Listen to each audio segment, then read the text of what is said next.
আসসালামু আলাইকুম। পরিবার পরিকল্পনা, মা ও শিশু স্বাস্থ্য পরিচর্যা চ্যানেলের পক্ষ থেকে সবাইকে স্বাগতম। আমরা আজকে আলোচনা করব নাকের পলিপাস নিয়ে। ইদানিং প্রায়শই নাকের পলিপাস নিয়ে অনেকেই সমস্যায় ভুগতেছেন। নাকের পলিপাস নিয়ে অনেকেরই ভুল ধারণা রয়েছে। আমাদের নাকের ভিতরে হালকা গোলাপি রঙের দুইটি ফোলা মাংসপিণ্ড দেখা যায়। এটিকে টার্মিনেট বলা হয়। অনেকেই এটিকে নাকের পলিপাস হিসেবে মনে করেন। আসলে এটি নাকের পলিপাস নয়। তাহলে নাকের পলিপাস কি? নাকের পলিপাস হচ্ছে নাকের ভিতরে লাইনিং মিউকাস মেমব্রেন থাকে, যেটি অনেক সময় ফুলে এটার ভিতরে তরল জমে নাকের ভিতরে ঝুলে পড়ে এবং এটি বাইরে থেকে দেখা যায়। এটি অনেকটা সাদা আঙ্গুরের মতো হালকা ফ্যাকাশে, অনেক নরম তুলতুলে এবং মনে হয় যে ভিতরে কিছু একটা তরল পদার্থ আছে। এই নাকের ভিতরে যে টার্মিনেট গুলো, এটি অনেক সময় ইনফেকশন হয়ে বা অনেক সমস্যার কারণে ফুলে যায়। জাস্ট একেই পলিপাস বলা হয়। এই পলিপাস যে কোনো বয়সেই হতে পারে। পলিপাস কেন হয় তা এখনো অজানা। সাধারণত অ্যালার্জি জনিত কারণে পলিপাস হয়ে থাকে। বিশেষ করে যারা ধুলাবালিতে বসবাস করেন বা ধুলাবালিতে কাজ করেন, স্যাঁতসেঁতে বা ঠান্ডা পরিবেশে বসবাস করেন, যাদের নাকে সবসময় সর্দি লেগে থাকে বা হাসি লেগে থাকে, তাদের পলিপাস হওয়ার সম্ভাবনা বেশি থাকে। পলিপাস কেন হয়? নাকের পলিপাস সাধারণত দীর্ঘমেয়াদী শ্বাস প্রশ্বাসের সমস্যার সাথে জড়িত। নাকের পলিপাস কেন হয়? 1. অ্যালার্জি বা হাঁপানি। 2. সাইনোসাইটিস। দীর্ঘস্থায়ী সাইনোসাইটিসের কারণে নাকের শ্লেষ্মা ঝিল্লি ফুলে যায়, ইনফেকশন হয় এবং পলিপাস তৈরি হয়। বিভিন্ন রকম ইনফেকশন জনিত সমস্যা যেমন সিস্টিক ফাইব্রোসিস, অ্যালার্জিক রাইনাইটিস। বায়ু দূষণ জনিত সমস্যা, অনেক সময় অতিরিক্ত ধুলাবালির কারণে এবং ক্ষতিকর কেমিক্যালের সংস্পর্শে থাকলে পলিপের সমস্যা হতে পারে।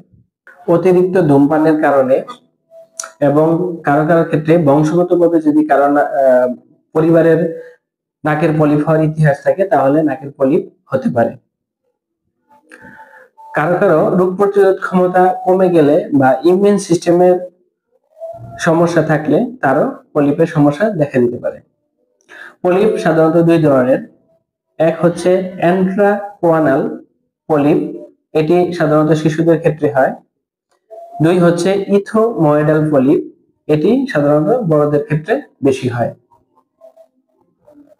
এখন আমরা নাকের পলিপাসের ঘরোয়া কিছু চিকিৎসা নিয়ে কথা বলবো বা জানবো। 1. লবণ পানির সলিউশন।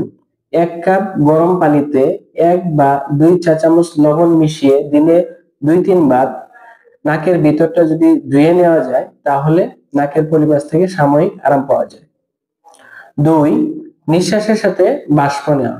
1 বাটি গরম পানিতে কাপড় দিয়ে মাথা ঢেকে ওই বাটির পানি শ্বাস নেওয়া, নাক দিয়ে শ্বাস নিলে অনেক সময় পলিপের সমস্যা থেকে আরাম পাওয়া যায়। অর্থাৎ এতে নাকের শ্লেষ্মা সহজে বেরিয়ে আসে এবং শ্বাস নিতে স্বস্তি পাওয়া যায়।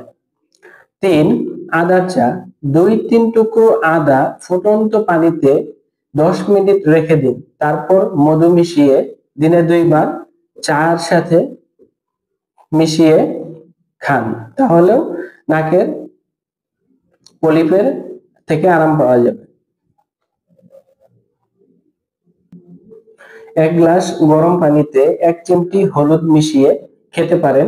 এতে হলুদে প্রচুর পরিমাণে অ্যান্টিঅক্সিডেন্ট ও অ্যান্টি ইনফ্ল্যামেটরি উপাদান রয়েছে, যা আমাদের নাকের পলিপের সমস্যা দূরীকরণে ও প্রতিকারে কাজ করে থাকে। পাশাপাশি আপেল সিডার ভিনেগার। আপনি 1 কাপ গরম পানিতে 1 চা চামচ আপেল সিডার ভিনেগার এবং মধু মিশিয়ে দিনে 2 বার খেতে পারেন। এতেও নাকের পলিপের সমস্যা অনেকটা কমে যাবে এবং কি নাক বন্ধ হওয়া খুলে যাবে। 6, আপনি ভিটামিন সি সমৃদ্ধ খাবার যেমন লেবু, কমলা, মালটা ইত্যাদি বেশি পরিমাণে খেতে পারেন। এতে রোগ প্রতিরোধ ক্ষমতা বাড়বে এবং ইমিউন সিস্টেমের সমস্যা কমে যাবে। সবশেষে নাকের পলিপাসের চিকিৎসা আপনি ঘরোয়াভাবে নিলে সাময়িক কিছু কষ্ট দূরীভূত হবে, তবে অবশ্যই আপনাকে নাক কান গলা বিশেষজ্ঞের সাথে পরামর্শ করতে হবে। উনি যদি সাজেস্ট করে যে অপারেশন করতে হবে তাহলে অবশ্যই অপারেশন করে ফেলতে হবে।